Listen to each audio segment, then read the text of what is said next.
दोस्तों, आज हम आपको लेकर चलते हैं दिव्य ज्योति जागृति संस्थान के द्वारा जो श्री कृष्ण कथा का आयोजन किया जा रहा है, वहां आपको लेकर चलते हैं।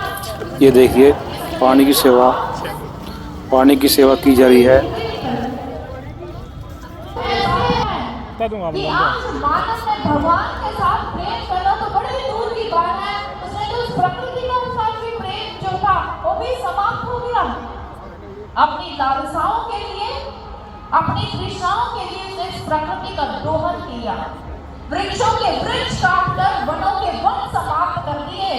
इस धरती जो अन्नपूर्णा थी उसे बंजर रूप बना दिया। ये प्रकृति यहाँ पर जो हरी भरी थी, जहाँ निर्मल नदियां प्रवाहित होती रहती थी, जिस धरती को अन्नपूर्णा की धरती कहा जाता है, वो बंजर भूमि हो चुकी है इंसान की लालसाओं के कारण। याद रखिएगा, ये प्रकृति हमारी जरूरतें तो पूरी कर सकती है, तो अपनी आने वाली संतति को क्या देंगे आप? क्या बंजर भूमि देकर जाएंगे?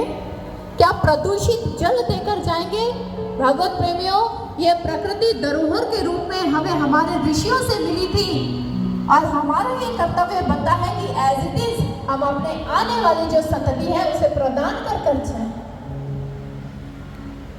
इसलिए हमें क्या करना होगा? इस प्रकृति की रक्षा करनी होगी। क्या करें?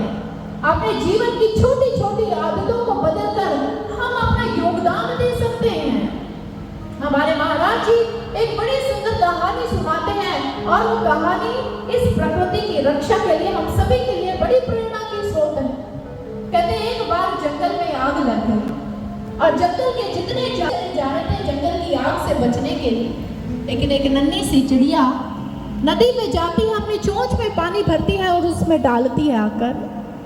तो जाते हुए एक पशु ने पूछा, अरे चिड़िया रानी ये क्या कर रही हो? कहने लगी, दिख नहीं रहा कितनी भीषण आग लगी हुई है, मैं बुझा रही हूँ, मैं नदी से जल लेकर आ रही हूँ और डाल रही हूँ। तो उसका उपहास करते हुए उसने कहा, अरे चिड़िया, तेरी चोंच भर पानी से क्या ये आग बुझ जाएगी?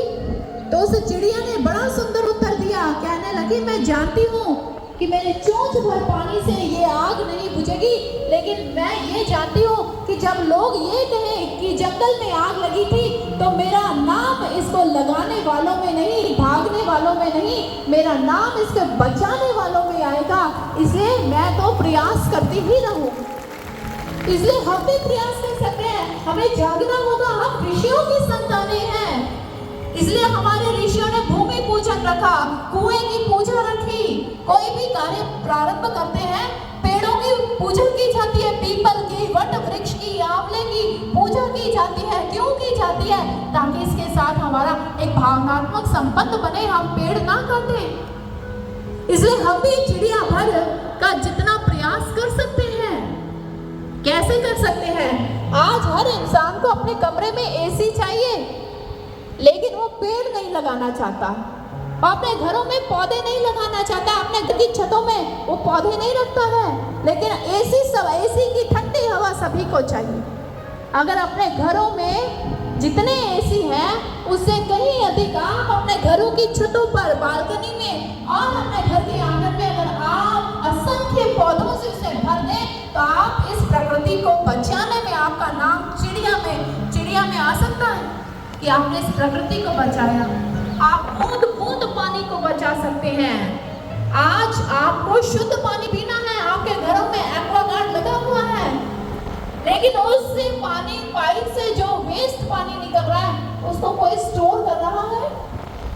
वो पानी बहता चला जा रहा है। लेकिन अगर आप उसी पानी को बचा लें, आप अपने घरों में पोछा लगा सकते हैं, उसी पानी से पौधों की सिंचाई कर सकते हैं, अपनी गाड़ियां धो सकते हैं। लेकिन जब तक ब्रश कर रहे हैं, पानी बंद करेंगे तो आपका नाम भी इस प्रकृति को बचाने वाला है। इसलिए हम मंच से आह्वान करते हैं आप सभी का कि जागिए।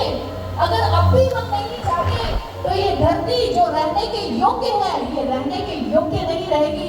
इसलिए आइए हम सब मिलकर ऐसा प्रयास करें, जब भी कोई जन्मदिन हो या कोई वर्षगांठ हो या कोई भी घर में शुभ समय आपके घर में आए, शुभ बेला